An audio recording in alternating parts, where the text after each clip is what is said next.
Welcome to Kenton's videos. Enjoy the video. In this video, I will explain how to make ginseng coffee, an easy guide to creating this unique and energizing beverage right in your own kitchen.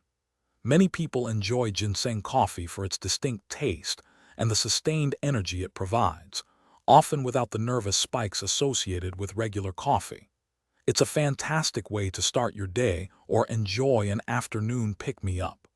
We'll walk through everything you need to know, from ingredients to brewing methods, ensuring you can enjoy a perfect cup. To get started, you'll need just a few key ingredients and some basic coffee equipment. First, decide on your ginseng form: fresh root, powder, or liquid extract. Korean red ginseng offers a stronger flavor, while American ginseng is milder. Next, choose your preferred coffee. A strong brew works best to complement the ginseng's earthy notes.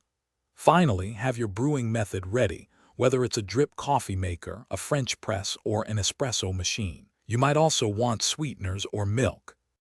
Now for the brewing process.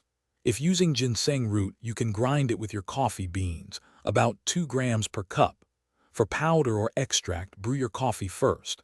Aim for a strong coffee base, like an espresso shot or a robust French press. Once brewed, add about 1/2 teaspoon of ginseng powder or 3 to 5 drops of liquid extract to your hot coffee. Stir well to ensure the ginseng dissolves completely, as powder can sometimes clump. This simple step brings the unique flavor to life. Personalizing your ginseng coffee is easy and fun. You can adjust the amount of ginseng to find your perfect balance of flavor and benefits. Many people enjoy adding a drizzle of honey, a pinch of cinnamon, or a splash of milk to create a creamy, comforting drink. Experiment with different additions to discover your favorite combination.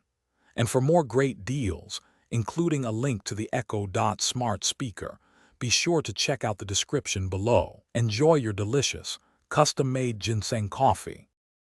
Thanks for watching. Consider subscribing if we helped you.